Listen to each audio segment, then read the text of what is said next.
Drishti IAS is pleased to revise its special program Mastering Mains Answer Writing, targeting answer writing in UPSC and State Services Main Examination. We will be alternatively covering GS paper 1, 2, and 3 through this program. For GS paper 4, please watch our program Ethics, Definitions and Concepts. The link for it is mentioned in the description below. So what is the structure of the program? We begin by looking at a question, then narrow it down to the syllabus and assess the weightage of the topic. Then we learn on how to approach the question, structuring the answer, and writing the actual answer. We finally conclude the episode by looking at questions asked in the previous year examinations. Let us look at the question which we will be discussing today. Autonomous bodies are very crucial to the government's functioning. In the light of the statement, critically discuss the role of autonomous bodies and their governance issues. The question can be narrowed down to important aspects of governance that is part of GS paper 2. The importance of the topic over the years can be assessed from the graph that is being displayed. Now, shifting towards how to approach the question. In general, there are two things we must understand with respect to a question. A, the underlying theme of the question, and B, what is or are being asked about that theme. Now, let us look at the question again. Autonomous bodies are very crucial to the government's functioning. In the light of the statement, critically discuss the role of autonomous bodies and their governance issues. The underlying theme of this question is importance of autonomous bodies. About this theme, we must discuss the role of autonomous bodies and the issues associated with it. To answer the given question, let us first understand the meaning of the command word critically discuss. Critically discuss simply means to cover broadly, mentioning strengths, weaknesses, and positives or negatives, mention causes, consequences as well. Also, one must discuss the points of criticism with regard to the concept. Now, let us focus on how to structure the answer. The first part of the answer will be an introduction, which will include a brief definition of the autonomous bodies and its objectives. The second part of the answer, that is the body of the answer, will have two subparts: role of autonomous bodies and the issues associated with it. Lastly, in our conclusion, we will provide important steps that can be taken to strengthen autonomous bodies. Now we try to write the actual answer, but before we commence, we would like to make it very clear that the answer provided here is a representative answer, that is, how the actual answer may look like. It can be adapted or modified as per your own natural style of writing, whether paragraph form or short sentences or bullets or diagrams. We have also taken certain liberties with the word limit by including certain additional information in the answer for your comprehensive understanding. So, without much ado, let us write. The question: autonomous bodies are very crucial to the government's functioning. In the light of the statement, critically discuss the role of autonomous bodies and their governance issues.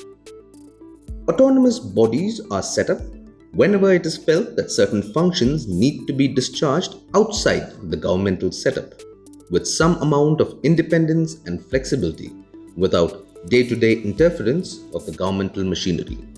These are set up by the ministries, departments concerned with the subject matter and are funded through grants and aid, either fully or partially, depending on the extent which such institutes generate internal resources of their own.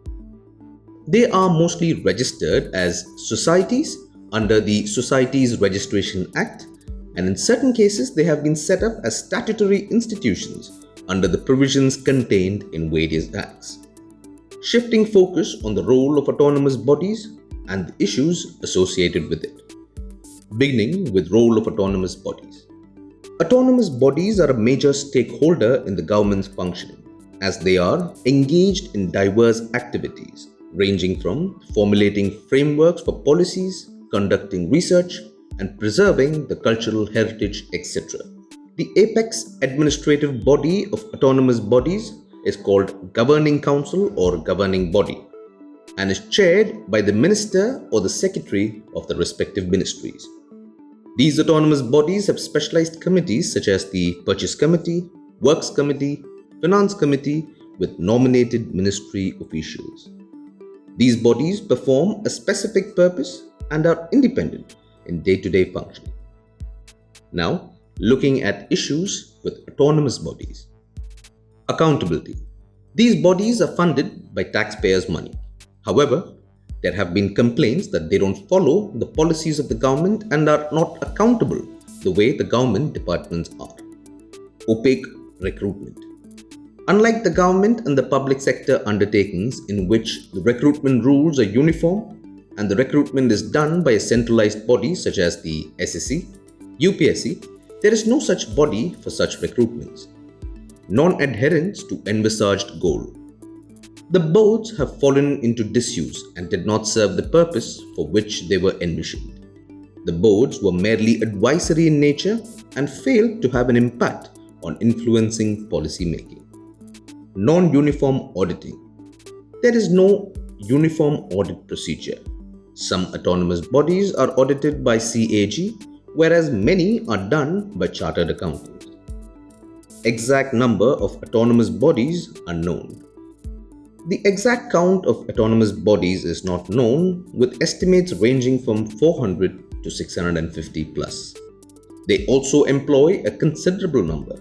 For example, the Indian Council of Agricultural Research, an autonomous body under the Ministry of Agriculture, has almost 17,000 employees. The way forward. Some of the important steps that can be taken to tackle the above issues are legal framework.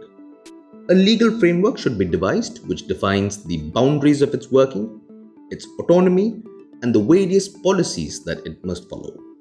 Comprehensive review. Each ministry will need to undertake a comprehensive review of autonomous bodies under their jurisdiction. Autonomous bodies have outlived the cause for which they were established and may need to be closed or merged with a similar organization or their memorandum altered as per the new charter. A pan-India recruitment agency. To bring out uniformity in the policies, a task force needs to be set up under a pan-Indian agency such as the SSC or UPSC. This will streamline the recruitment rules, salary structure, allowance, and perks paid to employees and the mode of recruitment. Collaborated approach. To ensure the participation of ministry officials, committee meetings of similar autonomous bodies should be held together so that the appropriate authorities could provide meaningful suggestions. Uniform independent auditing. Audits of autonomous bodies should be undertaken by an independent agency. CAG had done an exhaustive performance audit of autonomous scientific bodies in 2016, highlighting the gaps in their performance. Such a theme-based audit should be done for other autonomous bodies as well. All these years on, these autonomous bodies have remained the one official forum where the voices and views of different stakeholders could be expressed directly. There is an urgent need to define them properly, bring uniformity in their policies, facilitate senior officials' attendance in their meetings, and seek independent audits. Now, we look at the questions asked in the previous year examinations. In 2018, the following question was asked. The Citizens' Charter is an ideal instrument of organizational transparency and accountability, but it has its own limitations. Identify the limitations and suggest measures for greater effectiveness of the Citizens' Charter. In 2017, the following questions were asked. Discuss the role of Public Accounts Committee in establishing accountability of the government to the people.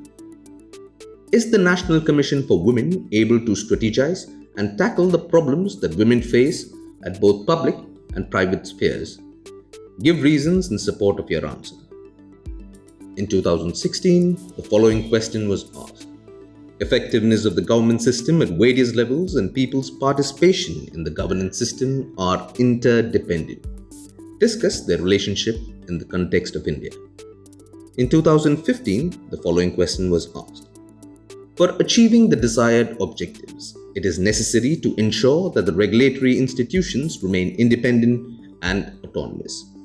Discuss in the light of experiences in the recent past. And in 2013, the following question was asked. Though citizens' charters have been formulated by many public service delivery organizations, there is no corresponding improvement in the level of citizen satisfaction and quality of services being provided. Analyze. With this, we conclude today's episode of Mastering Mains Answer Writing. Until next time, stay safe and thank you. To watch our videos in Hindi, subscribe to our Hindi YouTube channel Drishti IAS.